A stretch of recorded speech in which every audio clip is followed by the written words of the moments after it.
범죄하지 아니하노니 가서 다시는 죄를 범하지 말라. 그래서 오늘은 모세의 율법과 예수님의 복음 또는 예수님의 은혜라는 제목으로 은혜를 나누고자 합니다. 예수님은 머리 둘 곳이 없다고 가테복음에 말씀하셨습니다. 우리는 어젯밤 다 각자 렌트지만 또 다 자기 집에서 주무시고 오셨죠. 그런데 예수님은 감람산에서 밤을 새우곤 했습니다.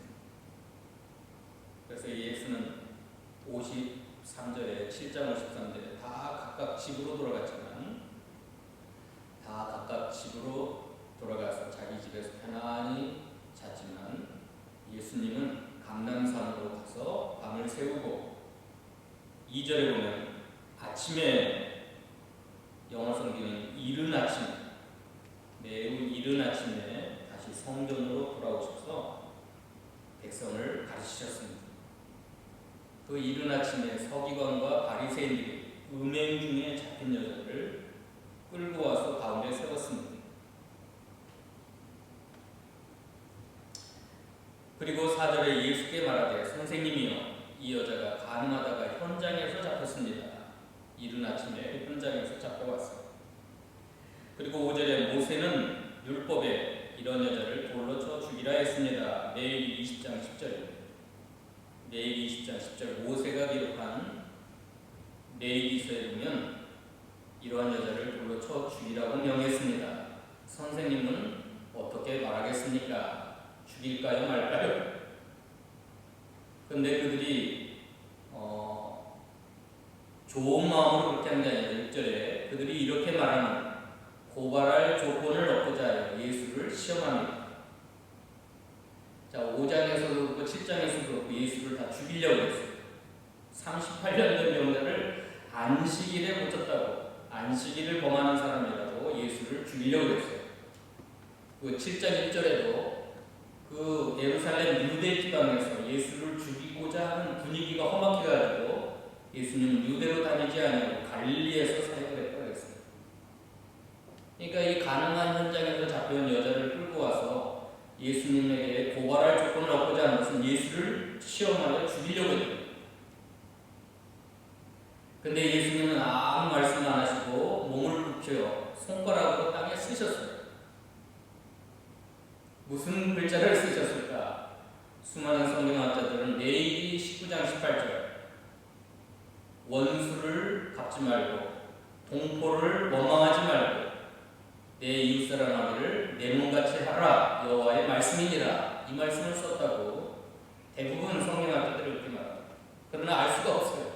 땅바닥에서 예수는 무슨 말씀을 쓰는지 알 수 없지만 추론해보면 같은 레위기 말씀을 통하여 그 율법의 참된 의미 하나님의 마음 원수를 갚지 말라 동포를 원망하지 말라 내 이웃을 내 몸과 같이 사랑하라 여호와의 말씀이니라 이렇게 땅에 쓰고 있을 때 끊임없이 질문을 하는 거예요. 7절에 그들이 묻기를 맞이 아니하는지라 빨리 말하는 거예요.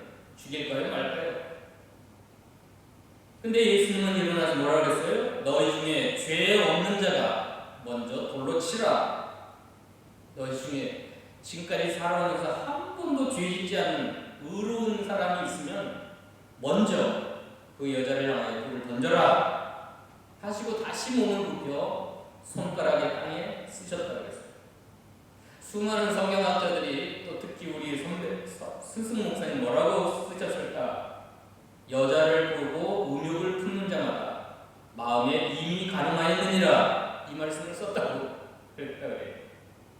그러니까 사람들이 다 봤을 거 아니에요. 여자를 보고 음욕을 품는 자도 이미 가늠한 자다. 가늠한 자다. 그러니까 9절에 그들이 이 말씀을 듣고 양심의 가책을 느껴 어른으로부터 시작하여 젊은이까지 하나씩 다 나갔습니다. 돌을 던져놓고 다 나갔습니다. 오직 예수님과 그 가운데 서는 여자만 남았습니다. 예수께서 일어나서 여자를 향하여 너를 고발하던 그들 험악한 마음으로 돌을 들어 너를 쳐 죽이려고 했던 자가 있느냐? 어디 있느냐? 너를 그렇게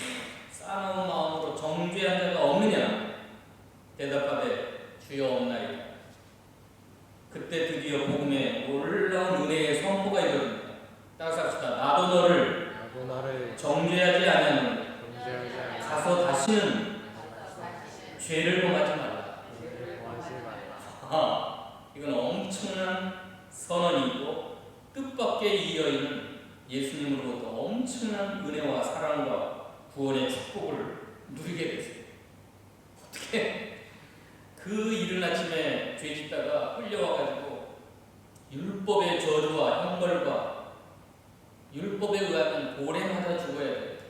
그럼 죽으면 끝납니까? 죽는 즉시 지옥에 떨어져서 영원한 멸망으로 평생을 비참하게 마감하다가 죽는 그 순간 지옥으로 떨어져서 세세 무분토록 저주와 형벌과 멸망을 받아야 될 이 여인이 얼마나 끔찍했을까요? 그 순간 범죄 현장에서 잡혀가지고 끌려가는 그 순간 수많은 무리들이 돌을 들어 율법의 레위기 20장 10절 이 여인은 돌에 맞아 죽어야 됩니다 하고 돌 던져 죽이려고 할 때 그 여인의 심정 얼마나 벌벌 떨면서 죄가 무섭구나.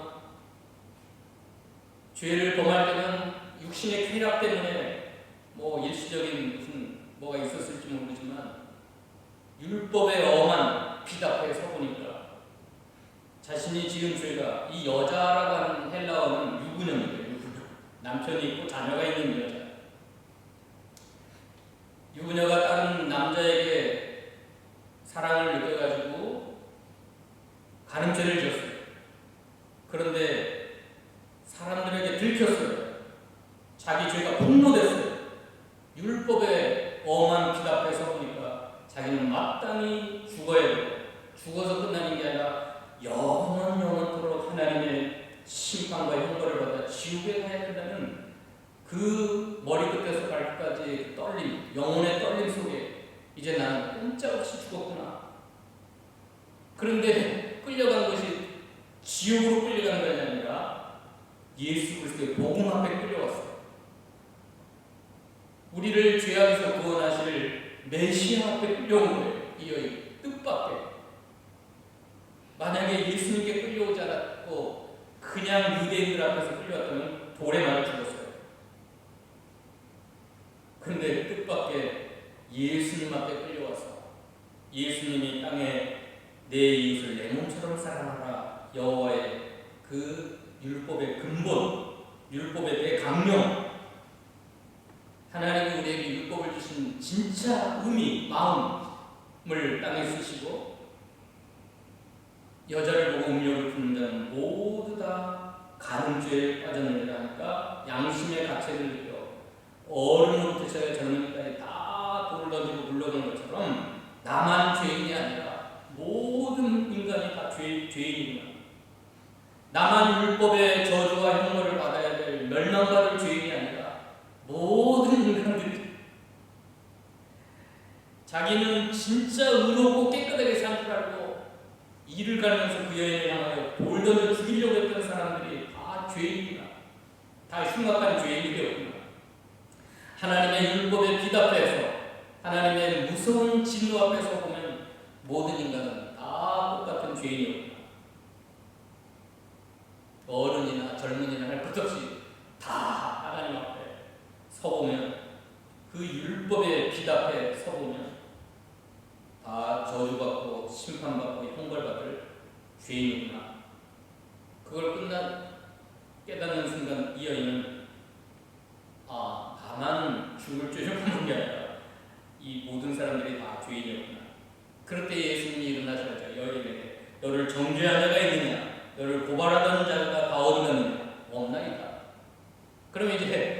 그럼 유일하게 돌 던져 죽일 사람은 누구예요? 예수님밖에 없어요. 예수님은 죄가 없거든요. 예수님은 의로우신 분이거든요. 이제 그 여인을 향하여 돌 던져 죽여서 지옥 보낼 분은 예수님밖에 없습니다. 근데 예수님은 그 여인을 향하여 나도 너를 정죄하지 않는다 선언하셨습니다. 그리고 가서 다시는 죄를 범하지 말라 새로운 인생, 새로운 삶 허락하셨습니다. 나도 너를 정죄하지 않는다 이 말씀 속에는 엄청난 은혜와 복음이 들어있는 무슨 말이죠? 내가 너 때문에 죽을 것이다. 너의 모든 죄를 담당하여 십자가에 하나님의 저주와 심판과 형벌을 죽음으로 너를 정죄치 않는다. 우리는 알잖아요.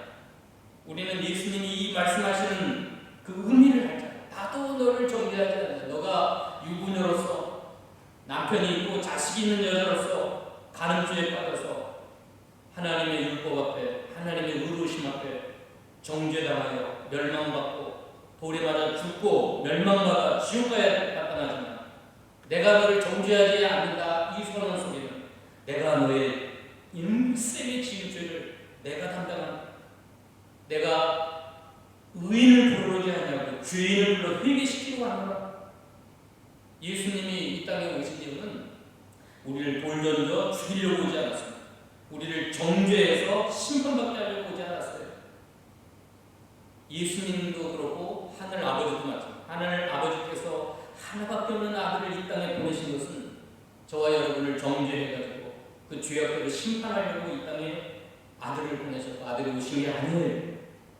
왜 오셨어요? 하나님이 그 독생하신 하나님 아들을 왜 보내셨어요? 예수님이 이 땅에 오신 이유는 만민의 생명을 위하여 자신의 목숨을 주려고 오셨어요. 저와 여러분이 평생 지은 죄를 홀로 담당하셔서 옥체가 떼어지고 물과 피를 다 쏟으시고 내가 받아야 될 심판과 그 율법의 무서운 저주와 진노와 형벌을 대신 받으셔서 엘리 엘리 라마 사박다니 나의 하나님 나의 하나님 어찌하여 나를 버리시나이까. 저와 여러분이 지은 모든 죄를 담당해서 우리에게 사죄와 구원의 은혜와 구원의 축복과 새로운 삶, 죄짓지 않은 다시는 죄를 범하지 않는 새로운 삶을 살게 하시려고 이 세상에 오신 주님 때문에 이 여인이 뜻밖의 그 예수를 만나게 그 예수님께 끌려오게 된 게 얼마나 놀라운 은혜요 축복인지 알 수가 없어요. 나도 너를 정죄하지 않아. 너를 고발하는 자가 어디 있느냐? 너를 정죄한 자가 있느냐? 없습니다. 누가 우리를 누가 우리를 정죄하며 하나님이 우리를 위하시면 누가 우리를 대적하며 누가 우리를 고발하고 송사하고 아무도 없습니다.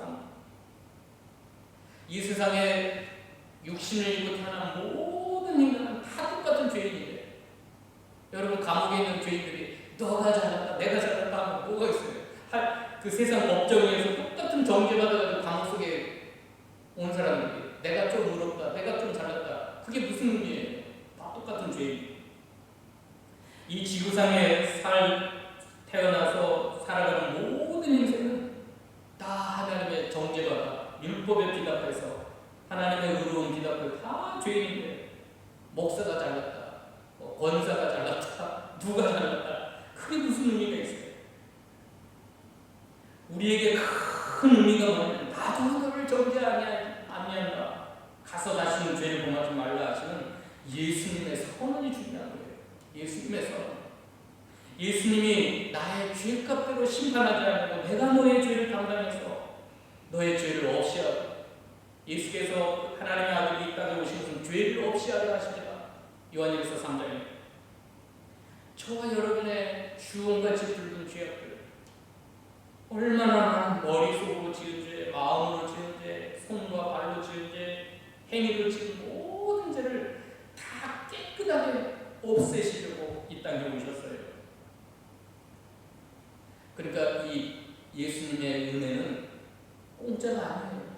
우리가 볼 때는 공짜죠. 우리는 아무 조건 없이 값없이 받지만 하나님과 예수님 입장에서는 아들의 생명을 지불해서 그 죄를 없이 하시는 거기 때문에 이 복음은 보배로운 복음 믿음이라고 했어요.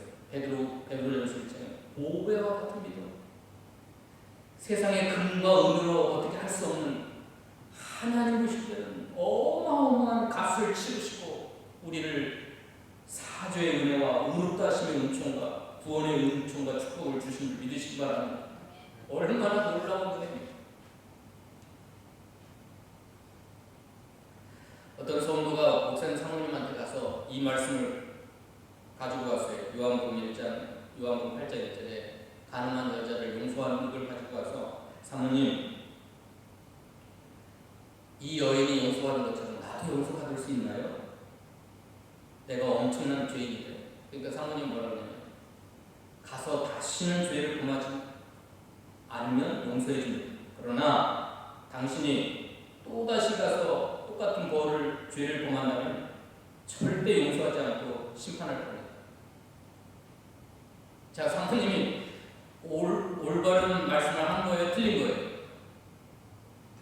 예? 그 성도한테 용서해 주시죠. 그러나 조건이 있습니다. 조건. 가서 다시는 죄를 범하지 아니하면 이 여인처럼 용서해 줄 것이고, 가서 또다시 죄를 범하면 용서하지 않을 겁니다. 그 사모님이 옳았어요? 잘못됐었죠. 이 사모님은 어떤 사모님을 기도원에 가가지고 그 행위 구원을 강조하는 어떤 강사에게 끊임없이 가서 그 설교를 들었던 거예요. 율법을 지켜야 구원받는다. 다시 죄를 범하면 율법을 지키지 않으면 지옥 간다고 하는 그 기도원 원장의 설교를 늘 듣던 사모님이에요. 그런데 이 사모님의 마음속에는 율법주의, 행위 구원에 대한 그것이 꽉 차가지고 성도를 잘못 인도합니다. 잘못 인도합니다. 이거 매우 중요합니다, 여러분. 저와 여러분이 이런 생각을 할 수 있어요. 그 사모님과 같이 똑같은 생각을 할 수 있어요. 내가 다시는 죄를 범하지 않을 때, 다시 말해서 깨끗하게 살 때, 선하게 살 때, 죄를 이기고 살 때 예수님이 나의 죄를 용서해 주시고, 그렇지 않고 내가 쓰러지고 다시 죄를 짓고 다시 죄를 범하면 조건이 있잖아요. 조건. 만약 당신이 다시는 죄를 범하지 아니할 때 이런 은혜를 주실 겁니다 라고 하는 건 행위예요. 율법주의예요. 율법을 통하여 두 가지 이단이 생겨났어요. 율법을 중심으로. 첫째는 율법을 지켜야 구원받는다. 율법을 지키지 않으면 지옥 간다. 이 율법주의. 이게 이단이에요. 수많은 이단들, 거의 90% 이상은 이 율법주의 이단이에요. 율법을 지키지 않으면 지옥 간다. 율법을 잘 지키다가도 죽을 때 율법을 범하면 지옥 떨어진다. 이게 알미니안이고 이단입니다. 또 하나가 있어요. 율법 무용론자, 율법 폐기론자. 예수 믿고 구원받았으니 율법은 필요 없다. 율법은 다 폐해졌다. 그게 이단입니다. 어디죠? 구원파. 세월호 사건을 일으켰던 구원파. 율법은 아무 소용없다. 그래서 박태성 같은 그 장로는 성경을 짝짝 찢고 불태워버렸어요. 이제 율법 필요 없다. 말씀 필요 없다. 말씀 거룩하는 건 이단이다. 그렇게 되었어요. 자, 율법을 지켜야 구원받는다. 그것도 이단. 율법이 필요 없다. 율법은 폐기되었다. 복음만이 최고이다. 은혜만이 최고다. 율법 폐기론자. 이것도 이단. 그럼 왜 하나님이 진짜 율법의 의미, 율법의 기능, 율법을 주신 목적이 뭐예요? 하나님이 율법이 필요 없는데 율법을 주셨어요. 또 율법을 주시는 목적이 또 이거 잘 지키면 내가 구원시켜주고 이거 율법 지키다가 못 지키면 내가 지옥 보낸다. 여러분 중요합니다. 하나님이 율법을 주신 목적이 율법 지켜서 구원받으라고 율법 주셨어요? 자, 성경은 뭐라고 말씀하시는지 봅시다. 로마서 3장 19절로 20절. 이거 매우 중요한 모세의 율법을 왜 주셨는가? 율법의 기능, 율법의 목적. 로마서 3장 19절 20절.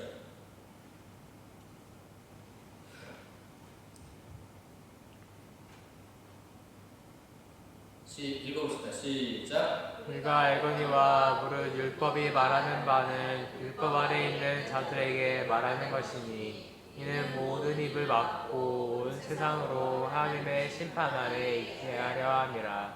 그러므로 율법의 행위로 그의 앞에 의롭다 하심을 얻을 육체가 없나니 율법으로는 죄를 깨달으니라. 율법 앞에 쓴 사람들은 입이 봉해져요. 양심의 가책을 받고 그 전까지는 죽여라 저 나쁜 년 저 죄인 죽여라.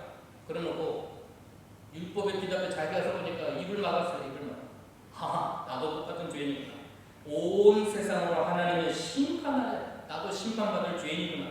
그래서 율법으로는 죄를 깨달은 거예요. 율법을 주신 목적이 첫 번째, 모든 인생으로 입을 막아버리고 나는 잘났다, 나는 의인이다, 나는 깨끗하다 하는 사람들의 입을 다 막아버려요. 저는 죽여라, 저 죄인 죽여라. 그런 사람들의 입을 막아요. 그리고 모든 세상으로 하나님의 심판을 있게 하는 게 율법의 기능이에요. 그리고 율법의 행위로 그 앞에 의롭다 하시는 것은 육체가 없기 때문에 율법은 끊임없이 죄를 발견하게 해요. 죄를 깨닫게 하고 죄를 노출시키고 죄를 폭로하게 해요. 그래야지 어떻게 합니까? 4장 15절. 죄를 폭로한 다음에 죄를 깨닫게 한 다음에 어떻게 해요? 4장 15절. 읽읍시다. 시작. 율법은 진노를 이루게 하나니 율법이 없는 곳에는 방법도 없느니라. 율법은 마치 증상은 있어요. 내가 증상이 있는데 무슨 병인지 몰라요. 그러면 의사가 뭘 하죠? 진단을 해요. MRI를 찍든가 CT 촬영을 하든가. 그 율법이 마치 그와 같아요. MRI와 같고 CT 촬영과 같아요. 근데 여러분 MRI 기계가 여러분의 병을 치료합니까? 치료는 못해요. 단지 이 사람이 그 속에 있는 병이 뭔지, 이 사람의 생명이 언제 죽게 되는지 그걸 알게 하는 것이 그 의료기기인 것처럼 치료는 누가죠? 의사가 해요. 의사가. 율법은 마치 그와 같이 우리로 하여금 무슨 죄가 있는지를 깨닫게 하고 폭로하고 진노를 이루게 해요. 내가 하나님 앞에 받을 건 진노밖에 없구나. 한번 또 봅시다. 5장 20절로 21절. 5장 20절로 20절 읽어봅시다. 시작. 율법이 들어온 것을 범죄를 더하게 하려 함이라. 그러나 죄가 더한 곳에 은혜가 더욱 넘쳤나니 이는 제가 사망 안에서 왕노릇 한 것 같이. 율법이 들어온 건 범죄를 더하게 하여. 율법이 없을 때는 내가 의로운 줄 알고 깨끗한 줄 알고 잘난 줄 알았는데 율법에 서보니까 내 죄가 막 끊임없이 이것도 죄고 저것도 죄고 하나에서 열까지 다 죄예요. 내가 살아온 모든 순간순간들이 다 죄였어요. 그러니까 죄가 사망 안에서 내 안에서 왕노릇해 나를 죽음에 이르게 했어요. 읽어봅시다. 7장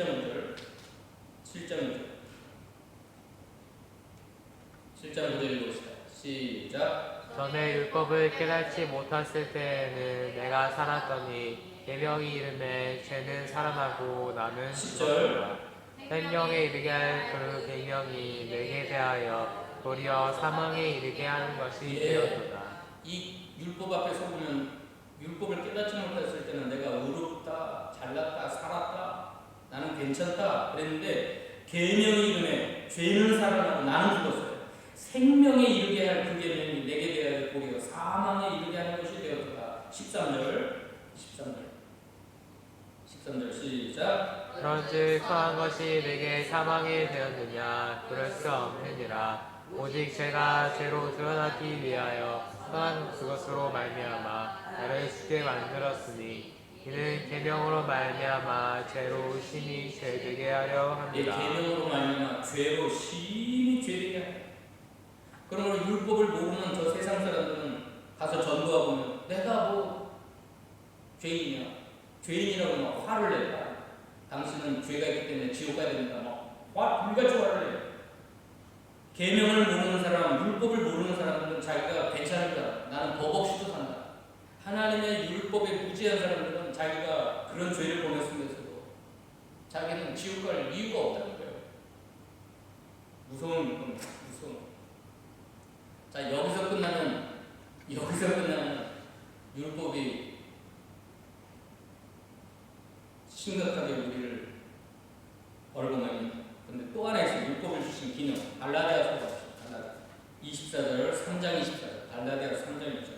같이 율법이 우리를 그리스도께로 인도하는 초등교사가 되어 우리로 하여금 믿음으로 말미암아 의롭다함을 얻게 하려 합니다. 율법의 기능 중에 가장 중요하고 매우 중요한 우리에게 큰 은혜가 되는 기능은 또 율법을 주신 목적은 우리로 하여금 그리스도께로 인도하는 초등교사, 옛날 성경은 몽학 선생이 되어서 믿음으로 말미암아 의롭다함을 얻게 하느니라. 너희는 죄인이야. 그러므로 너희에게 메시아가 필요해. 그리스도가 필요해. 너희가 의롭다함을 얻고 구원받으려면 예수께로 가야 돼. 그거 율법의 기능이 최고의 기능이 그겁니다. 예? MRI가 왜 필요해요? 너 이러이러한 병이 있기 때문에 너는 명의를 만나야 돼. 의사한테 가서 치료받아야 돼. 그거 아니에요? 율법의 기능 중에 최고의 기능이 이거예요. 예수님께로 우리를 인도해요. 그리스도가 얼마나 필요한지, 왜 하나님께서 아들을 보내셔야 했는지, 왜 예수님이 이 땅에 오셔야 되는지 창세기로부터 말라기까지 수구절절 그 이야기입니다. 너희는 안 돼. 너희는 죄인이야. 너희는 스스로 의롭다 하심을 얻을 수가 없어. 구원받을 수가 없어. 그러므로 내가 하나님의 아들을 보낸다. 창세기 3장 19절 최초의 복음을 통하여 여자의 후손이 와서 뱀의 머리를 상하게 하고, 그게 최초의 복음 아닙니까? 여자의 후손, 하나님의 아들, 여자에게서 태어난 아이, 이사야 9장, 그 하나님의 아들 메시아가 이 세상에 오셔서 너를 구원할 거다. 그게 율법의 줄거리죠. 하나님 율법을 주신 최대의 목적입니다.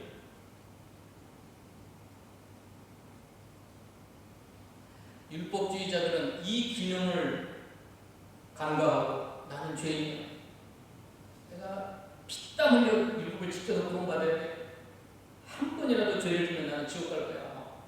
버둥버둥 발버둥 치면서 율법을 지키려고 해요. 그렇게 설교하는 사람은 인기가 있어요. 심각한. 그 다음에 마지막 율법을 주신 목적은 구원받은 이후에, 구원받고 의롭다 하심을 받은 이후에 이 율법은 영의 양식입니다.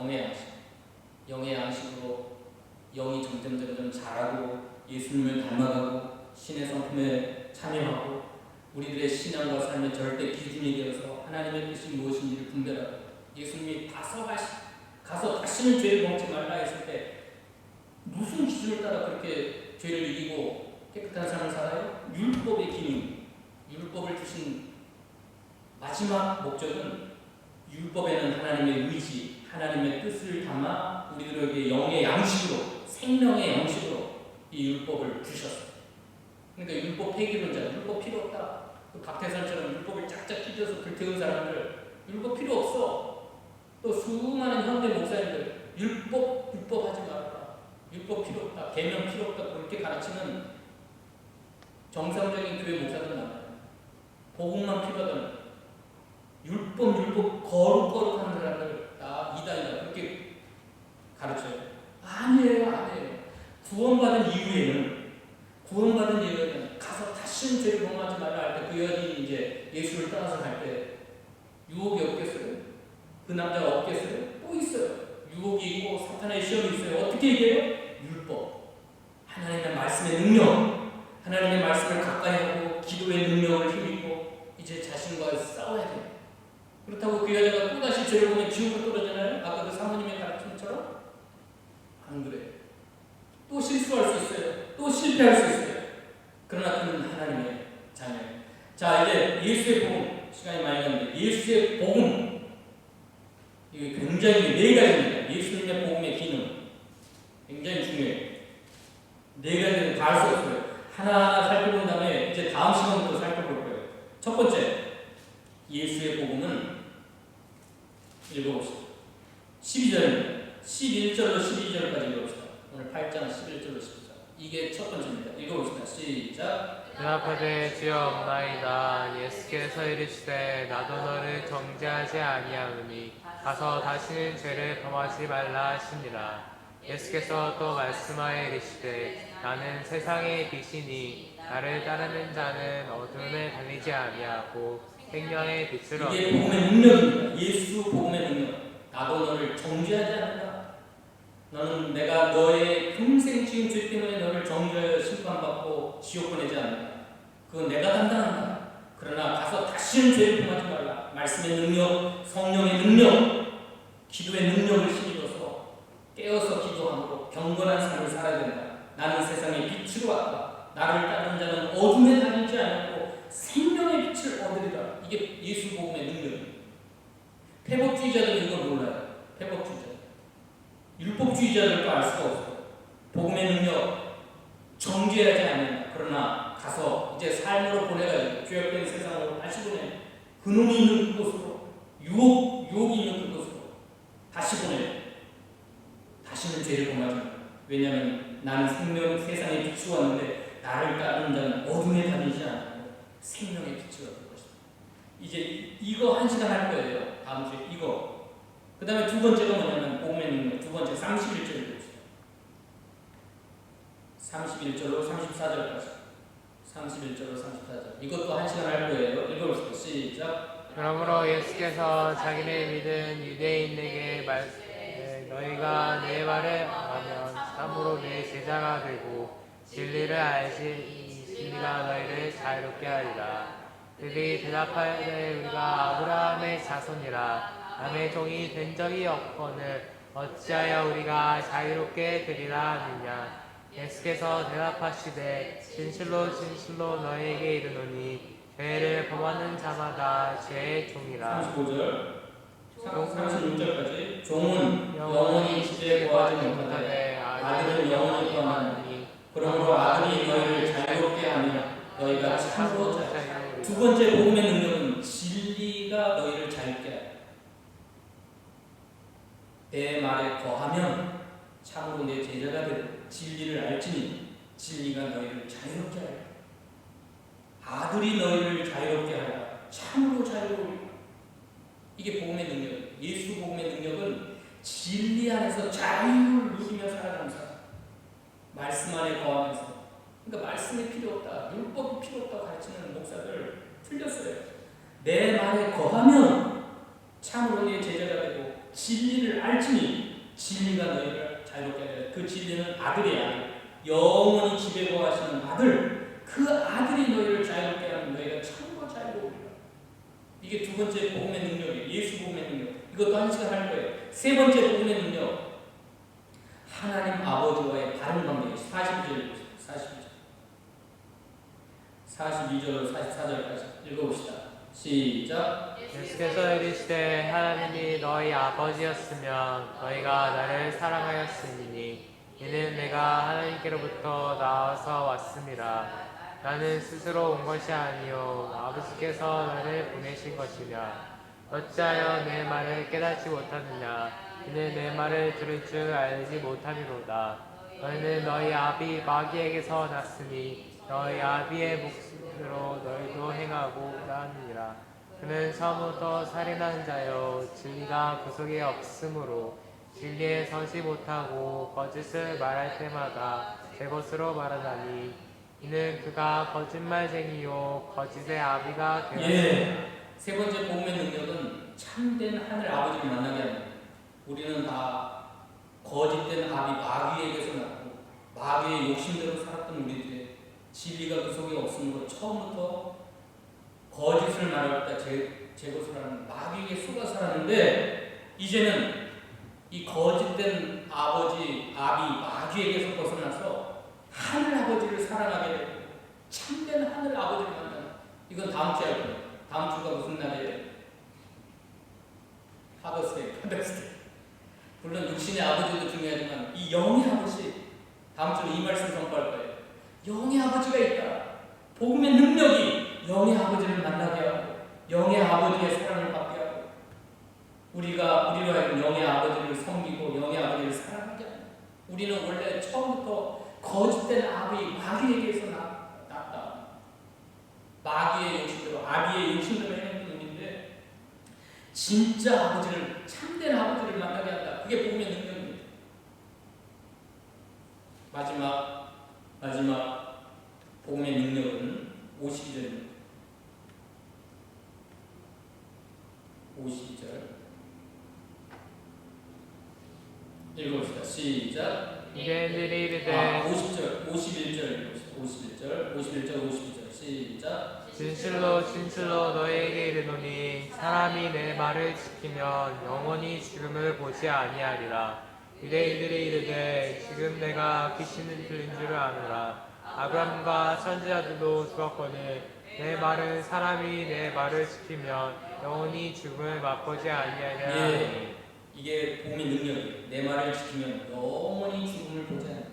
이 말씀은 늘 따라다니. 예수를 믿기 전에도 말씀이 율법이 우리에게 엄청난 기능을 발휘했지만 구원받은 이후에도 이 말씀 율법은 굉장히 중요한 역할을 그 말씀을 지키면 영원히 죽음을 보지 않겠다. 이걸 이만희가 싹 뽑아가지고 나는 안 죽는다.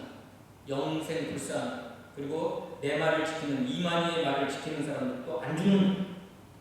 그리고 지금 30-40만 명의 젊은이들이 그 이만희한테 빠져가지고 죽지 않는다는 거예요. 이만희가 안 죽는다. 지금 이만희가 지금 90세 가까이 됐어요. 만약에 이만희가 죽으면 어떻게 되죠?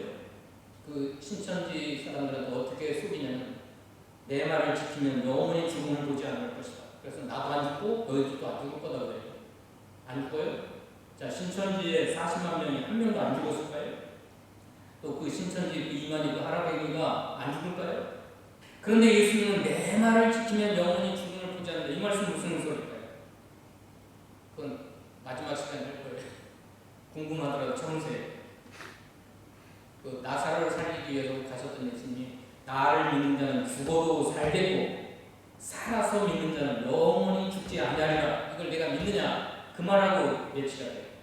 내 말을 지키면 영원히 죽음을 보지 않는다고 하건 나를 믿는 자는 죽어도 살겠고 살아서 믿는 자는 영원히 죽지 아니한다. 그 말씀하고 계시죠. 이게 마지막 시간에 할 거예요. 다음 주는 아버지에 대해서 파더스데이니까 아버지에 대해서. 자, 복음의 능력이 네 가지. 오늘 너무나 많은 걸 여러분에게 주입을 시켰는데 다 잃어버려도 괜찮아요. 그런데 이거 한 가지만 기억하세요. 이 여자가 어쩌다가 뜻밖의 율법 앞에서 자신의 죄가 폭로됐지만 복음의 실체가 되신 예수님 앞에서 자신의 죄가 폭로가 되어서 나도 너를 정죄치 않는 하면서 새로운 삶을 살게 하는 놀라운 뜻밖의 구원의 은혜를 입었고 뜻밖의 새로운 삶을 선물받은 것처럼 이게 중요해요. 이 여인이 뜻밖의 이런 은혜를 입었다는 겁니다. 저와 여러분도 이 여인처럼 동일한 죄인이지만 저와 여러분도 뜻밖의 우리는 뜻밖이지만 하나님에게는 철저한 계획 속에서 영원한 작정 속에서 영원한 섭리 속에서 우리라는 예수님께 인도해서 예수님을 통하여 구원을 받게 되었습니다. 기도하십시오. 거룩하신 하나님 감사합니다.